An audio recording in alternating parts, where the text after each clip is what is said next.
শুভ সকাল বন্ধুরা। আজকে বেশ ঝলমলে রোদ্দুর উঠেছে দেখছি, তো আমার ব্লগটা এখন থেকেই আমি স্টার্ট করলাম। চলো একটু চা করতে যাই।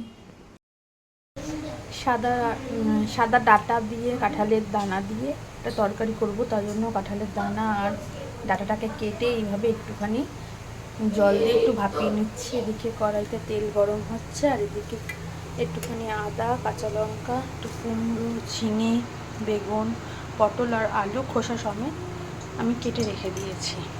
তো এই সবজিগুলোকে একটু ভাজা ভাজা করে নেবো। তেজপাতা আর পাঁচফোড়ন এখানে ফোড়ন দেবো। তো চলো এগুলো ভেজে নিই। তার আগে আলুটাকে একটু ভেজে তুলে নেবো। আলুটা ভেজে তুলে নিয়েছি। কড়াইতে তেজপাতা, পাঁচফোড়ন আর একটা শুকনো লঙ্কা ফোড়ন দিয়েছি। এরপরে বাকি যে সবজিগুলো আছে ওগুলো এর মধ্যে দিয়ে দেবো।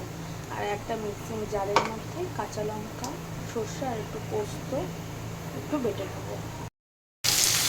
কেটে রাখা সবজিগুলো দিয়েছি, আর এদিকে কাঁঠালের দানা আর হচ্ছে সাদা ডাঁটাগুলো সিদ্ধ করে নিয়েছিলাম একটু, সেটাও দিয়ে দিলাম। দিয়ে একটু এটাকে ভালো করে ভাজা ভাজা করতে হবে। তারপরে এর মধ্যে একটু নুন, হলুদ, জিরে গুঁড়ো, ধনে গুঁড়ো আর এর মধ্যে বেটে রাখা মশলাটা দিয়ে দিতে হবে। আর হ্যাঁ, তার আগে একটু কুমড়োটাও দিয়ে দিতে হবে। কুমড়োটা এখনও দিচ্ছি না, কারণ কুমড়োটা এখনও দিলে প্রচণ্ড জল বেরোবে, এই জন্য কুমড়োটা একটু পরে দিচ্ছি। চলো এটা ততক্ষণ ভালোভাবে ভাজা ভাজা হয়ে যায়। সবজিগুলো ভাজা ভাজা হয়ে গেছিলো, কুমড়োটা দিয়ে দিয়েছিলাম। কুমড়োগুলো দিয়ে একটু ভালো করে ভেজে নিয়েছি। এর মধ্যে নুন, হলুদ, জিরে গুঁড়ো, ধনে গুঁড়ো আর বেটে রাখা মশলাটা দিয়ে দেবো। দিয়ে এটাকে ভালো করে একটুখানি কষিয়ে নিতে হবে। আলুগুলো দিয়ে দেবো এর মধ্যে, যাতে আলুগুলো সিদ্ধ হয়ে যায়। তোমরা আলুগুলোর খোসা ছাড়িয়ে নিতে পারো, বাট আমি ছাড়াইনি। দিয়ে ভালো করে এটাকে কষিয়ে নিতে হবে। একটু জল অ্যাড করতে হবে।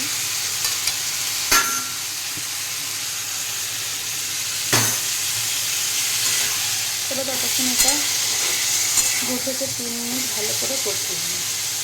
2 থেকে 3 মিনিট কষানো হয়ে গেছে। এবার আমি এর মধ্যে জল দিয়ে দেবো, যাতে সবজিগুলো ভালোভাবে সিদ্ধ হয়ে যায়।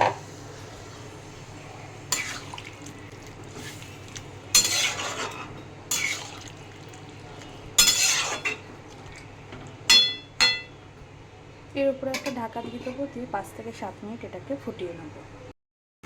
দেখতে পাচ্ছ তরকারিটা হয়ে এসছে প্রায়। এর মধ্যে একটু চিনি দিয়েছি, তোমরা দিতেও পারো নাও পারো। এটা আর একটুখানি শুকিয়ে নেবো, মানে আর একটু ঝোলটা ড্রাই করে নেবো, দেন এটাকে নামিয়ে দেবো।